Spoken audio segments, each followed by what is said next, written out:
महाराष्ट्र में सूखे की चपेट में है, जिनमें से 75 गांवों ने महाराष्ट्र के मुख्यमंत्री को 11 रुपए का मनी ऑर्डर भेजा है, इस बात का एहसास दिलाने के लिए कि भले ही उनका गांव सूखे की चपेट में है, लेकिन वो अभी भी जिंदा है। वहां जालना में 45 डेज में, एक दिन में पीने का पानी आता है। भिवंडी और थाने में पानी की टैंकर से पीने का पानी लेते लेते दौड़ भाग में 6 बच्चे मर जाते हैं। और यहां भारत सरकार शब्दों का जाल बुनकर अपनी पीठ थपथपाती है और महामहिम राष्ट्रपति के अभिभाषण में महाराष्ट्र के सूखे को भूल जाती है। लेकिन भूलने की आदत इस सरकार में कई लोगों को पहले से ही है।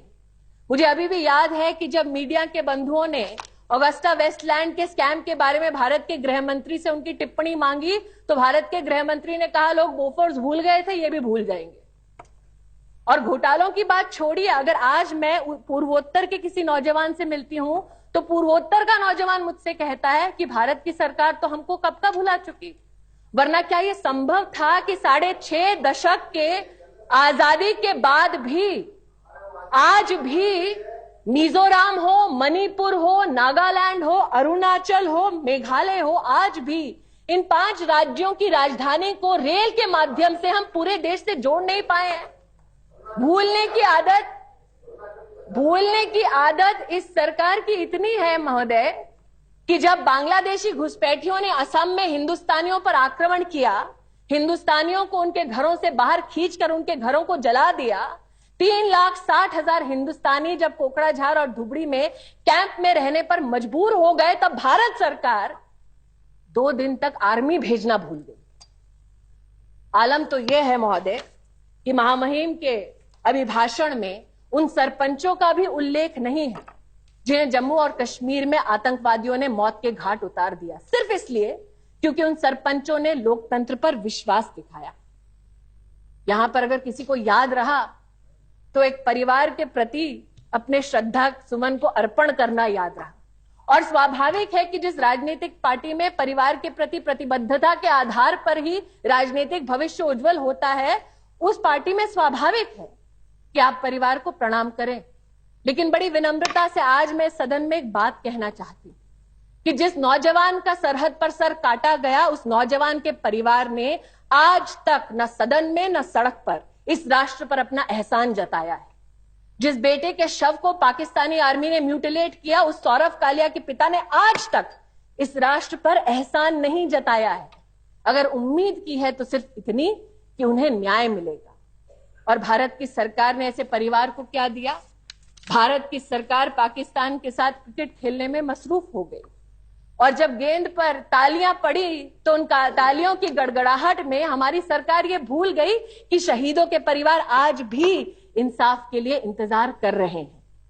जब बात इंसाफ की होती है महोदय, तब मैं राष्ट्रपति जी के अभिभाषण में पढ़ती हूं sexual harassment at work place bill के बारे में।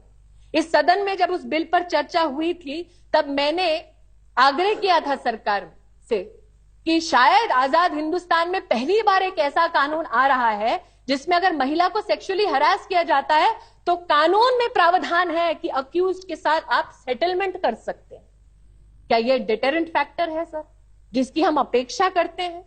रेणुका जी ने यहां पर बात की थी कल कि महिला को राजनीति में किस प्रकार से आरक्षण के माध्यम से सशक्त करने की जरूरत है। आज मैं सरकार से कहना चाहती हूं कि आप लाइए 33% आरक्षण का बिल लोकसभा में, आप आगाज तो कीजिए, अंजाम तक हम पहुंचाएंगे।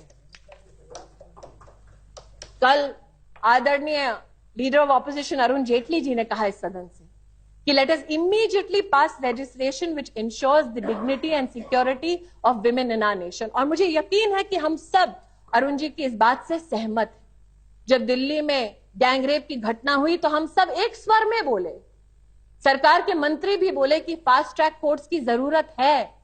लेकिन ये सरकार भारत की जनता को ये बताना भूल गई कि फास्ट ट्रैक कोर्ट्स के लिए जो बजटरी एलोकेशन होता है, जो आर्थिक प्रबंधन होता है, उसको इसी सरकार ने अप्रैल 2011 में बंद कर दिया था। जब दिल्ली की सड़कों पर लोग प्रोटेस्ट करने के लिए उतरे तो दिल्ली के मुख्यमंत्री जंतर मंतर पर जाकर मोमबत्ती जलाकर आए। टीवी डिबेट्स में उन्होंने अपनी संवेदना को, अपनी व्यथा को व्यक्त किया लेकिन देश की जनता को यह नहीं बताया कि धुलीचंद नाम का एक रेपिस्ट है जो उम्र कैद की सजा काट रहा है। उस रेपिस्ट को पैरोल ना मिले ऐसा सुझाव दिल्ली पुलिस ने दिया, लेकिन दिल्ली पुलिस के सुझाव को ठुकराते हुए दिल्ली के मुख्यमंत्री ने एलजी से ऐसे रेपिस्ट के पैरोल की गुहार लगाई। ये बताना भूल जाते हैं। लेकिन जब मैं बातें याद दिलाती हूं तो कुछ लोग मुझे हिदायत देते हैं कि इतिहास के पन्नों को पलटना छोड़ दो स्मृति, आगे देखो, आगे बढ़ो और जो पीछे छूट गए हैं उन्हें संग लेकर चलो। ये प्रयास भी हमने किया, गुजरात सरकार के माध्यम से हमने प्रयास किया, लेकिन भारत सरकार ने हमारे प्रयास में हमारा साथ नहीं दिया। हमने गुजरात सरकार की ओर से भारत सरकार से कहा that we are a power surplus state, we want to help those states who have deficiency in manufacturing और providing power to its citizens. हमने भारत सरकार से निवेदन किया कि आप इंटर रीजनल ट्रांसमिशन कॉरिडोर्स को सशक्त करिए ताकि कोई कंस्ट्रेंट न रहे और हम दक्षिण भारत में जितने प्रदेश हैं, चाहे वो केरल हो चाहे तमिलनाडु हो, अगर वहां पर दरकार हो तो हम अपना सरप्लस पावर वहां पहुंचा सके। 2011 फरवरी में महोदय गुजरात सरकार ने भारत सरकार को पत्र लिखा। 2013 फरवरी में पावर मिनिस्टर्स की कॉन्फ्रेंस में गुजरात के मंत्री ने इस निवेदन को दोबारा दोहराया, लेकिन आज तक भारत सरकार से जवाब नहीं आया। फिर भी